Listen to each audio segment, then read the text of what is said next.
Good morning, and welcome to All People's Church Unitarian Universalist. My name is Marianne Clark, and I will be your co-celebrant this morning. In the pulpit is our wonderful minister, Lori King Nelson. As Unitarian Universalists, we are part of a long tradition of religious freedom, theological inclusiveness, and community acceptance.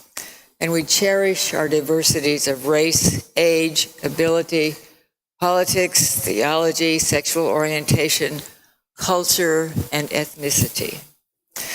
We are bound together not by any creed, but the promises that we affirm together. And all who find themselves in harmony with those promises are welcome in this house. If you're a visitor today and you haven't yet signed in, please do so. There is a visitor's table by the front door. Signing in on one of those pinkish forms will give you the opportunity to acknowledge your visit and place you on our mailing list to receive weekly emails in our monthly newsletter. I don't think we have any announcements yet. So please now settle comfortably for our musical prelude by our wonderful Misha.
Yes. Thank you, Misha.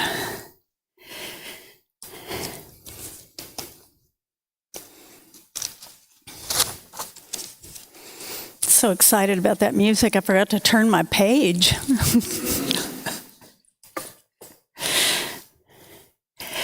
Let us leave, just for a short time, our separate lives, inviting our neighbors to be as one in this common space. During these few minutes we share, as we affirm our commitment to the covenant which binds us freely to one another.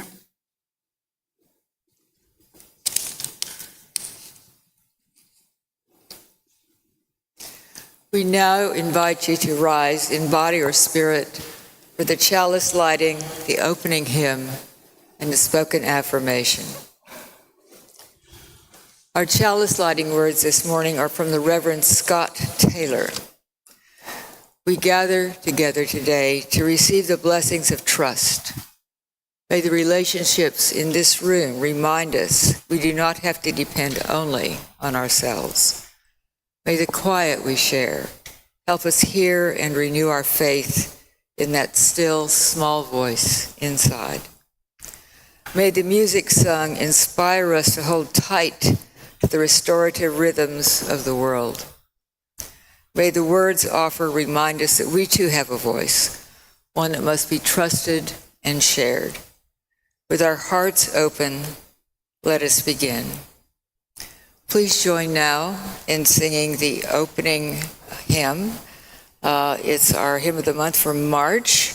Love Will Guide Us, number 131 in your hymnal.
In our affirmation, the words are found in the order of service and also on the screen.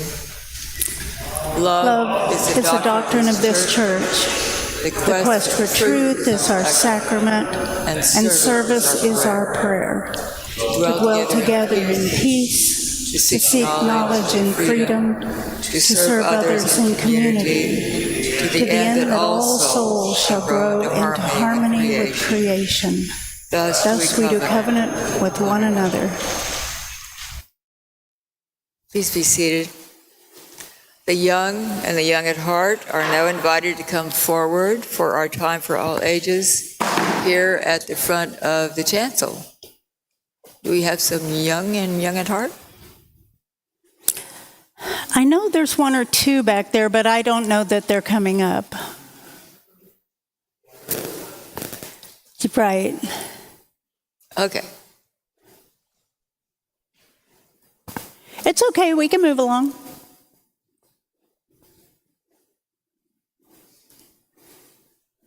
I remember what it was like when I was young and in the nursery and sometimes didn't want to leave. I bet you'll remember that too. That was so much more fun than this.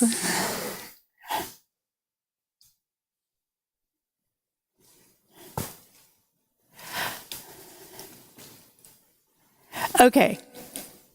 Well, we will move on and go to the offertory.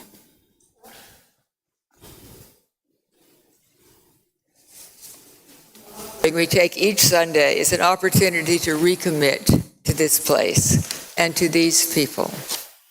It is much a ritual as singing together, lighting our chalice, and reciting our unison affirmation. It is a reminder of that form of love we call generosity. It is how we show that we believe it is important to worship together, to help our community, and to say yes to the values of our faith. It is our custom to share the undesignated cash offerings that are collected each week. We do this on a quarterly basis for a nonprofit or a charitable organization. Our Share the Plate recipient for the first quarter of 2025 is Tarrant County Reading Partners. If you prefer, donations can be made using a QR code that is on the back of the order of service. The gifts of the congregation will be most gratefully received. Will the ushers please come forward?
Out, I forgot that Dan was going to make an announcement.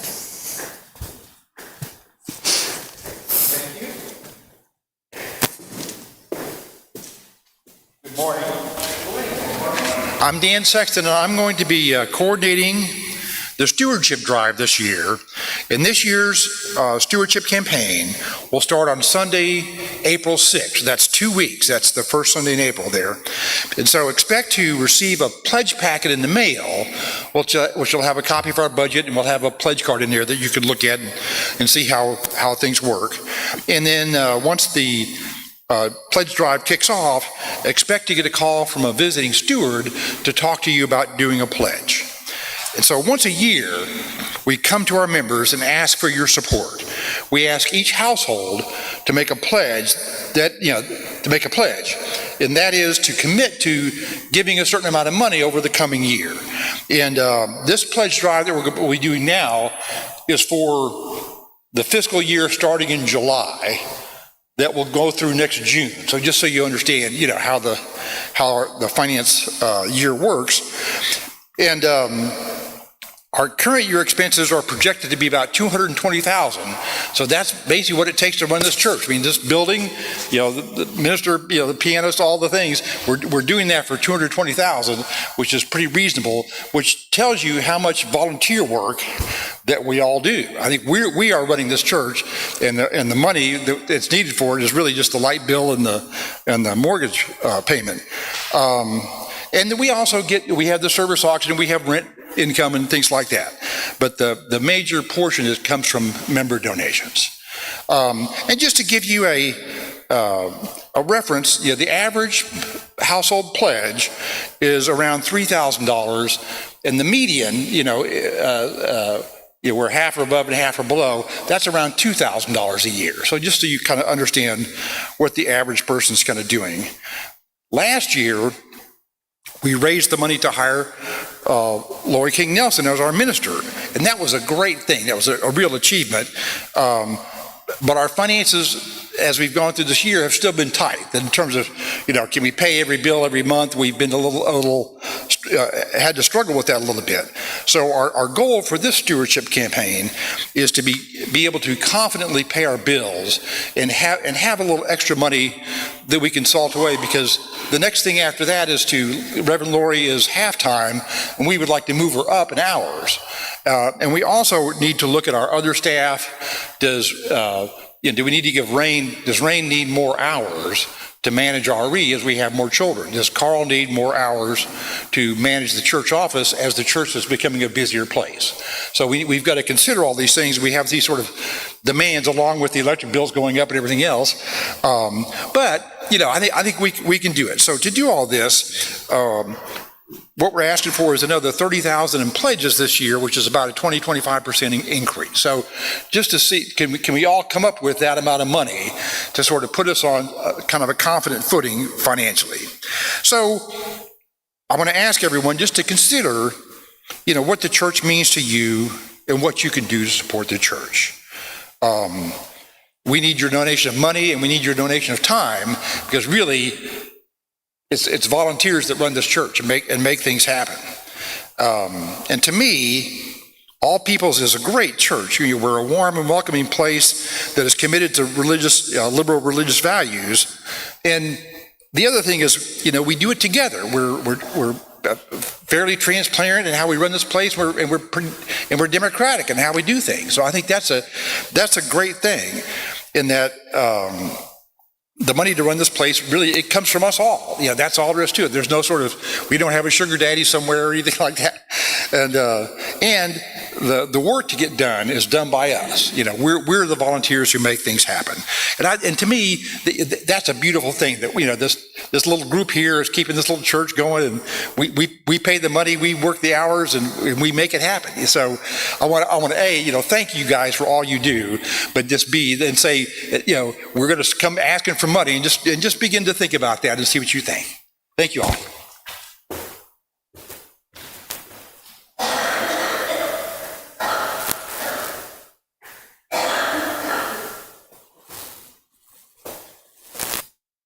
Will you rise in body or spirit and join us for the hymn, Lift Every Voice and Sing, on page 149.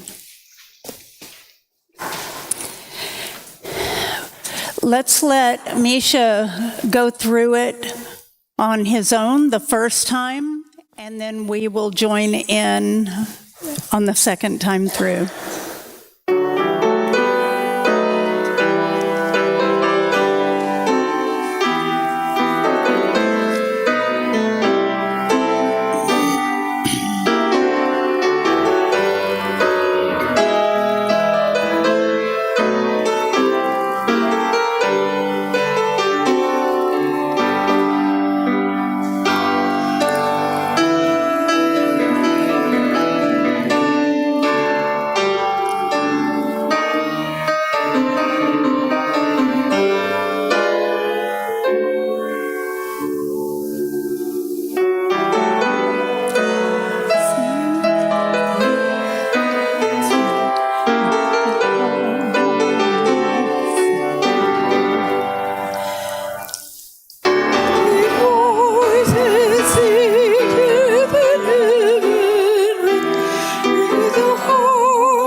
Thank you. You may be seated. That is the first time that I have sung that. That is not the first time I have heard it. Y'all did wonderfully. It's a difficult song.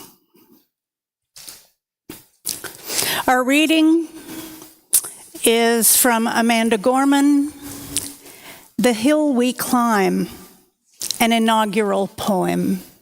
I know that you'll remember this. When day comes, we ask ourselves, where can we find light in this never-ending shade?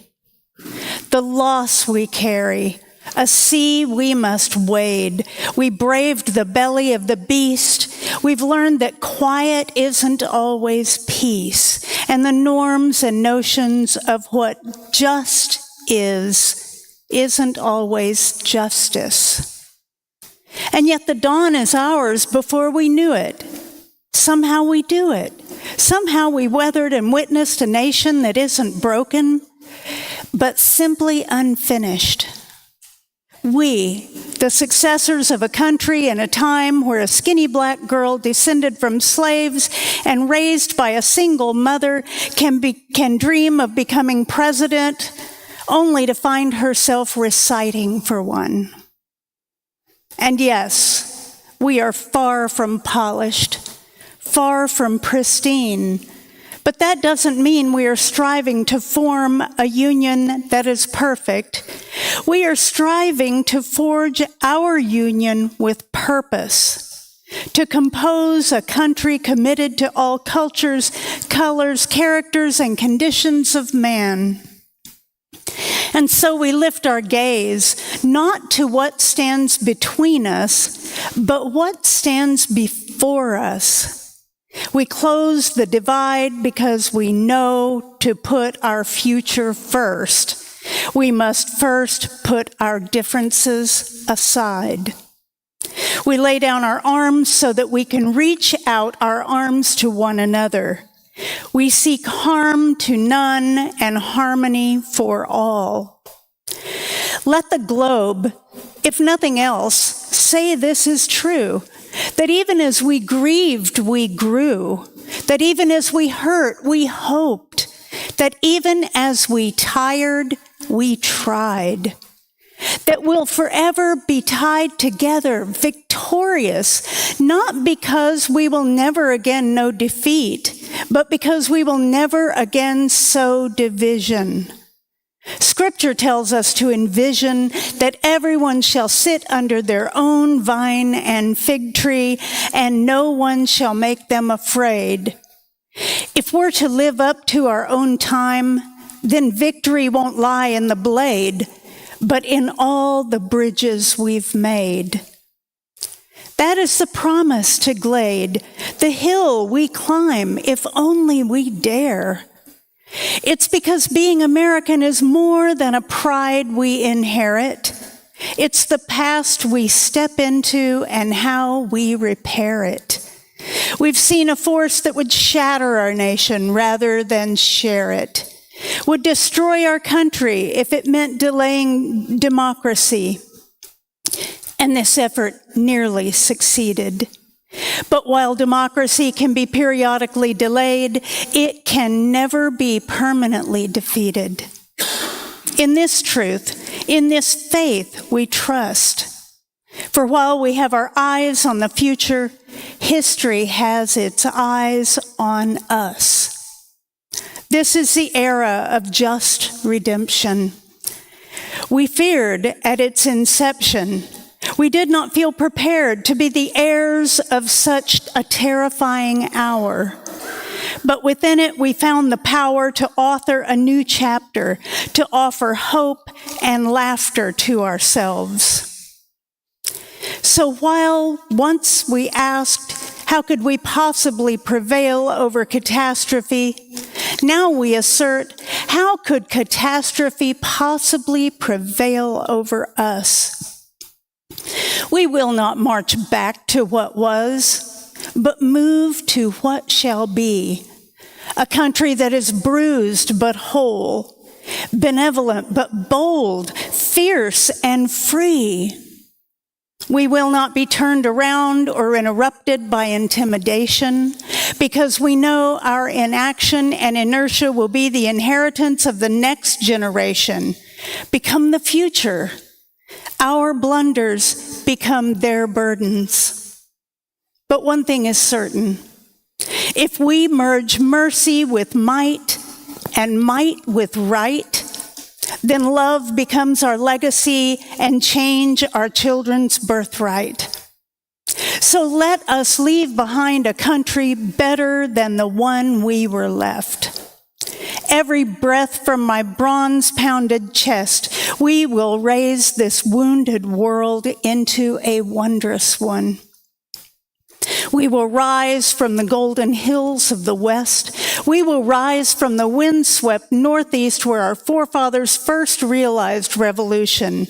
We will rise from the lake-rimmed cities of the Midwestern states. We will rise from the sun-baked South. We will rebuild, reconcile, and recover.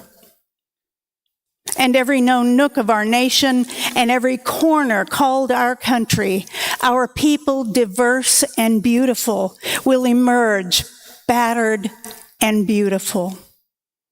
When day comes, we step out of the shade, aflame and unafraid. The new dawn blooms as we free it. For there is always light if we're brave enough to see it. If only we're brave enough to be it. I want to let you know why I chose that. We can insert our congregation, our church, our faith in every place in this poem. We too suffer from the same things that are spoken of in this poem. And more will be clear when I finish my speaking later. But I want you to know that this has meaning to every part of our lives and every interaction that we have with others. We now come to the time in our service when we pause to honor and to give time and attention to those things most important to us. We gather here for healing and for peace in our hearts, and to honor our time together with the shared stories and news from the congregation. Each week, there's a journal outside the entrance to the sanctuary where you can write a message of memory or hope before the service. We honor these messages by lighting 3 candles here next to our chalice. Also, at any time during our service, you are welcome to come forward and light a candle in our meditation center here at the side of the chancel. In our book of memory and hope this morning, we have been asked to remember to hold in your hearts all those who have lost their jobs recently. Joe Burnham asked that you keep her in your thoughts and prayers. She had to say goodbye to Rex, her 20-year-old dog, on Friday. Christina Damara is remembering and celebrating the life of her mom this weekend. We pause at this time to hold and to honor the sorrows and celebrations among us, including those deeply felt but left here unspoken. Let us pause for a moment of silent meditation and music. Spirit of life, both within and around us, be present to our collective yearning for renewal in this moment. Life has become super lifey these days. With the demands and pressures of jobs and roles, the tugs of the heart of people and places we miss and long for, the ways that when so much is asked of us, we crumble just a little bit more each day under the weight of it all. with soul-crushing, devastating news and updates from around the world and in our own communities. The loved ones in our lives hurting and struggling. The ways that we are hurting and struggling. Spirit of life, we pause to acknowledge the many challenges of life and send love and care within and out in the world. We pause to honor and hold space for the struggles we experience in our bodies and in our spirits, and send love and care to those tender places. We pause to receive the abundant mystery and grace, the power of love that is greater than ourselves to heal and nourish us. We call upon all the transcendent gifts of renewal to be bestowed upon us, for an energizing renewal to fill us in all the ways that serve our lagging spirits when our own resilience wanes. We give thanks and gratitude for the sweetness of renewal so that it may linger in us, be amplified and multiplied towards healing and wholeness. In the name of all that is hopeful and holy, may it be so.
Thank you, Misha.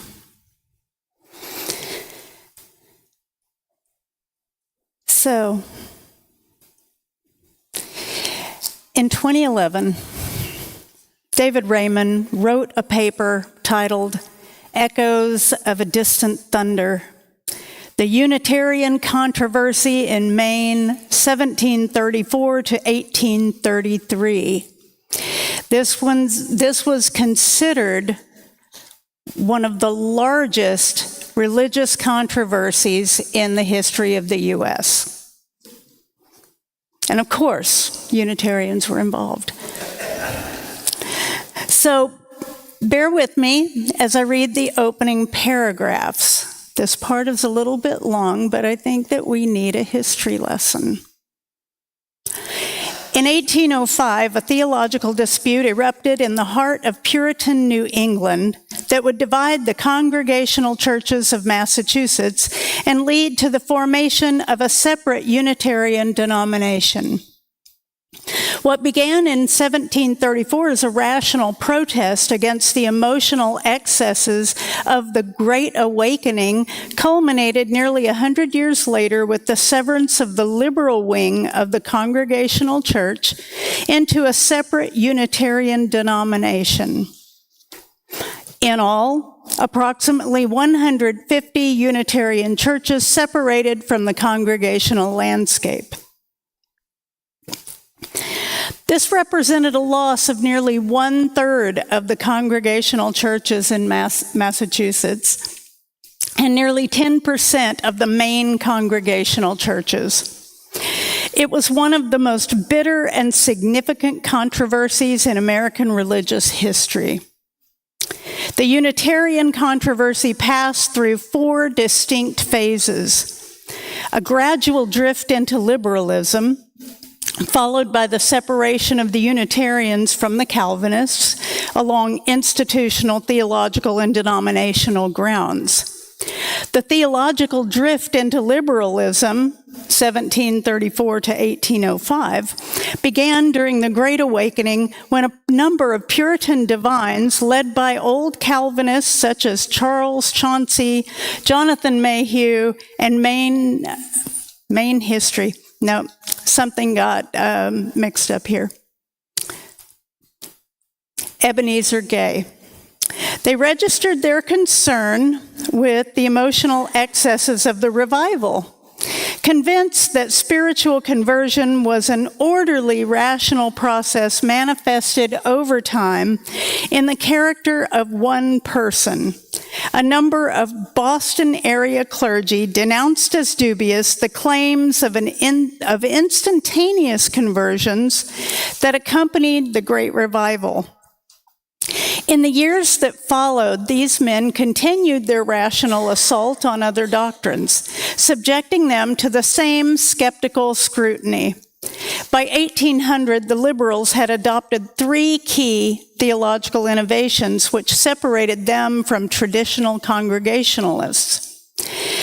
Arminianism, which afforded humans a role in conversion; supernatural rationalism, or confidence in humans' ability to know the will of God through reason; and anti-Trinitarianism, the rejection of Jesus as equal part of triune God, opting instead for the Arian view that Christ was not God but higher than humanity.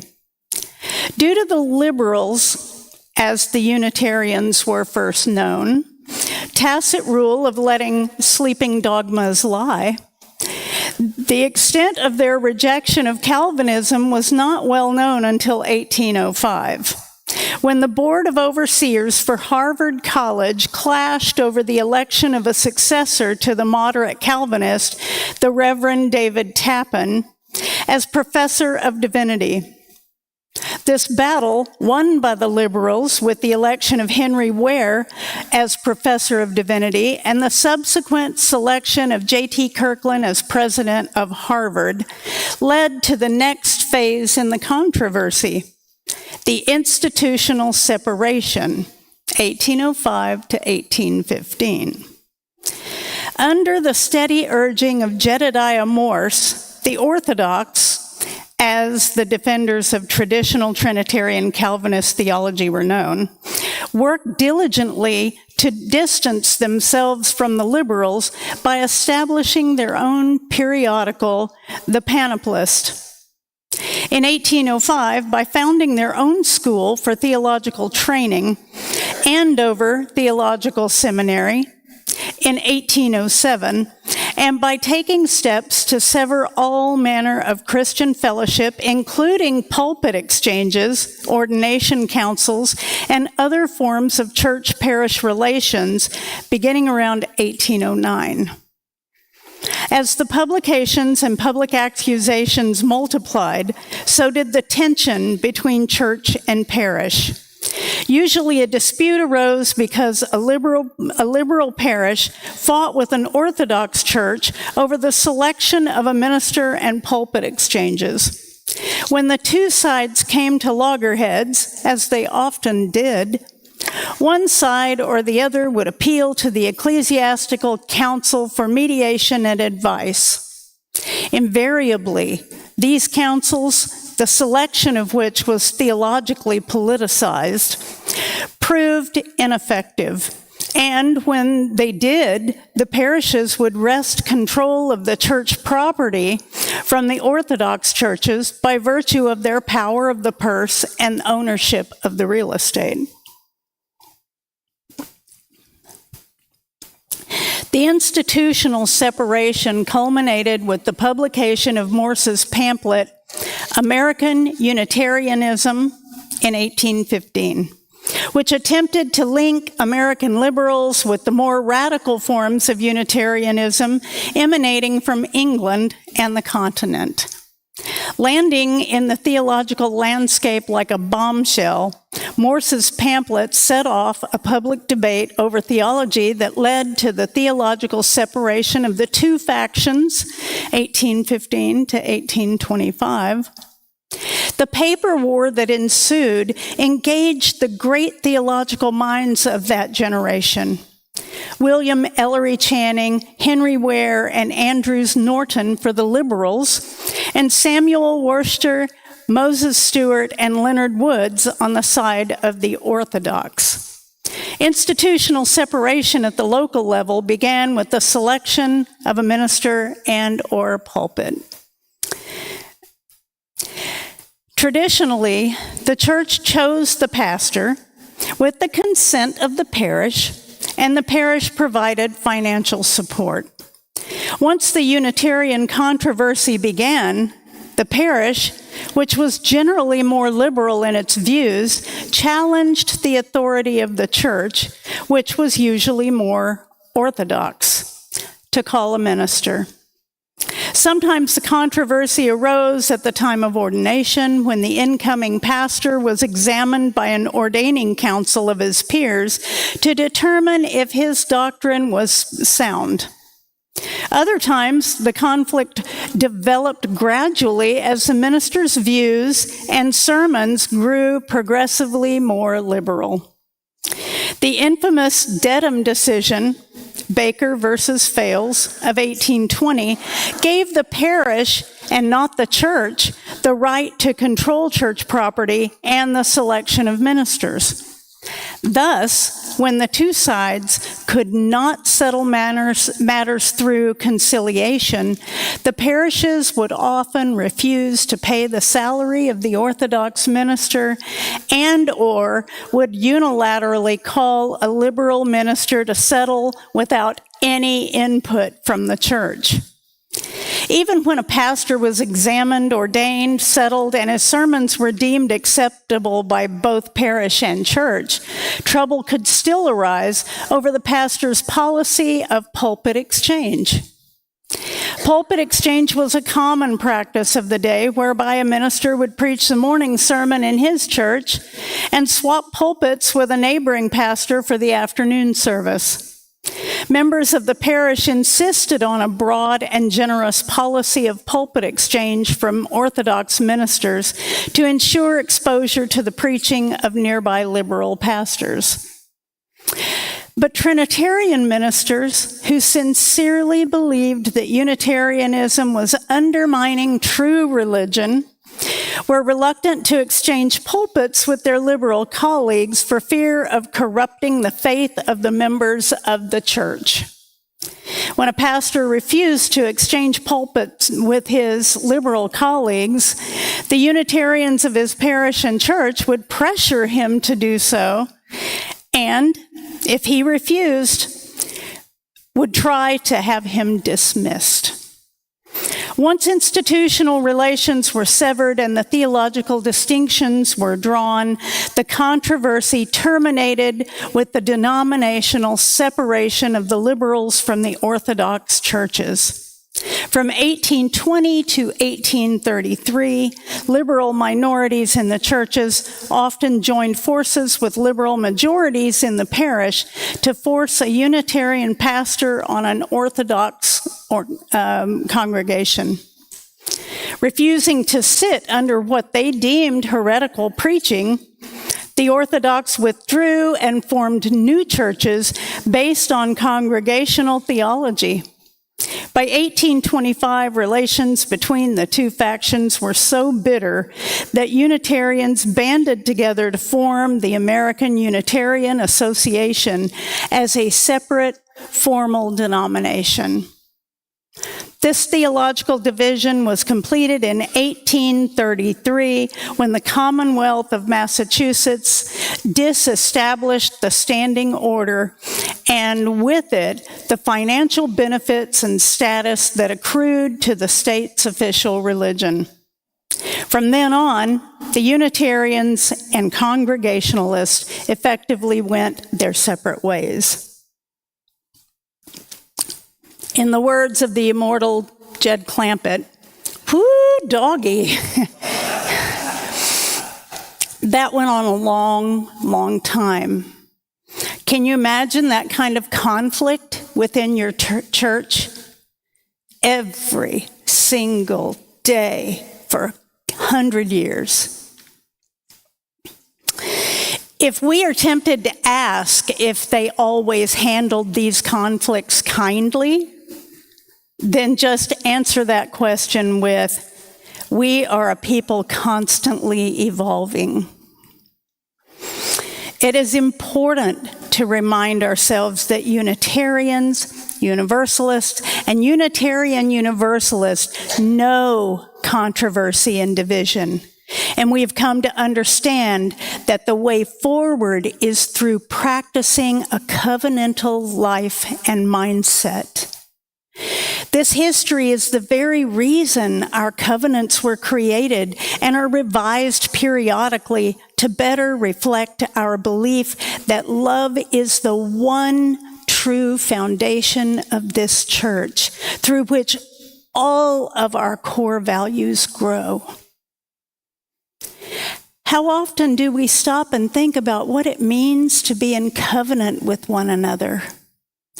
We say the words every week, but what does that mean when we find ourselves in conflict with one another here? Are we still in covenant with each other when we disagree during a board meeting? Or when we're slighted by another member? How do we remain in covenant with those who threaten to leave the church? Or even those already gone?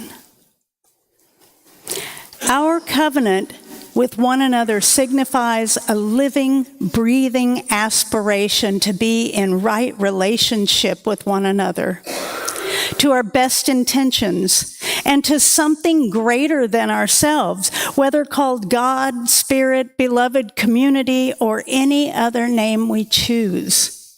It is an evolving understanding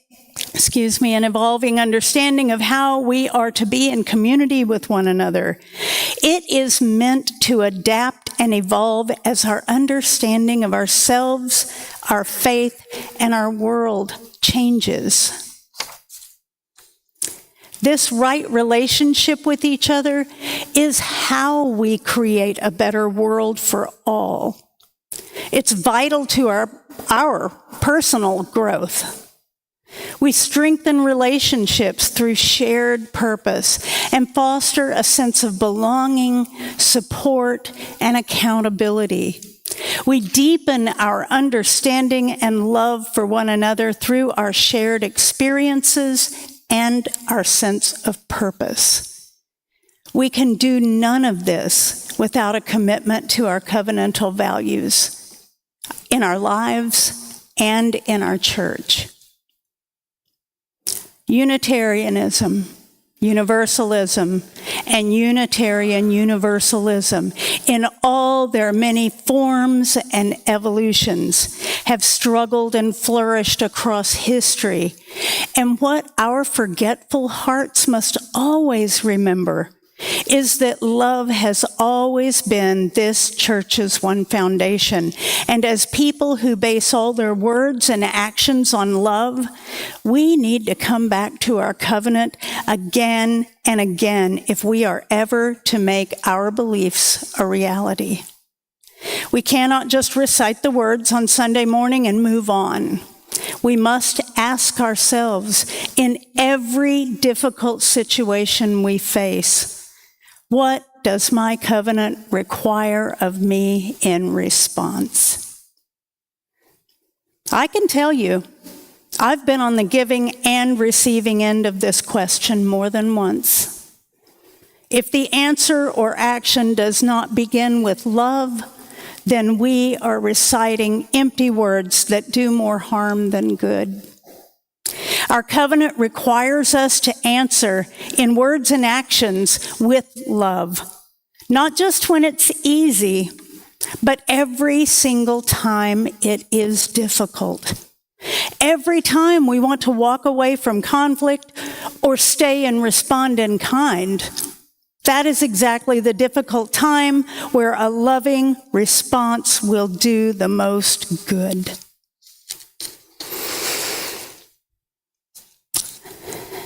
I ask that we continue to hold one another in covenant, keeping one another accountable for our responses, knowing that every word, every action is the building block of the future we will hand to the coming generations.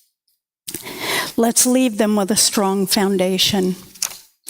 Their work will require it.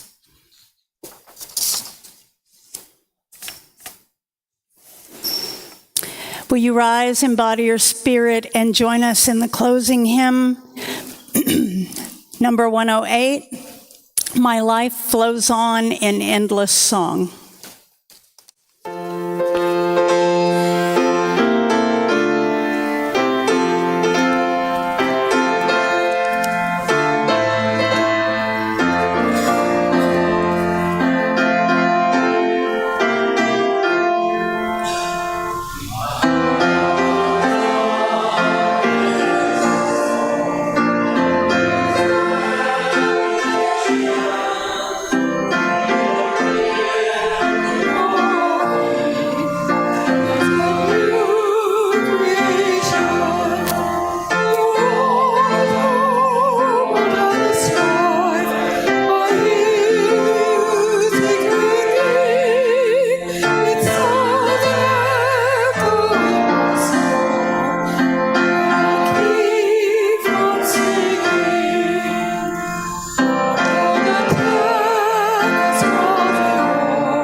Our chalice closing words are from Marilyn McIntyre. What to do in darkness. Go slowly, consent to it, but don't wallow in it. Know it as a place of germination and growth. Remember the light. Take an outstretched hand if you find one. Exercise unused senses. Find the path by walking it. Practice trust. Wait for dawn.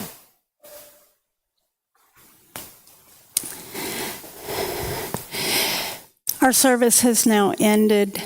May we go from here always acknowledging the sacred promises and relationships that bind our community and move us together on this ongoing journey of faith. We invite you all to stay for coffee and conversation in the back of the sanctuary. Have a great week.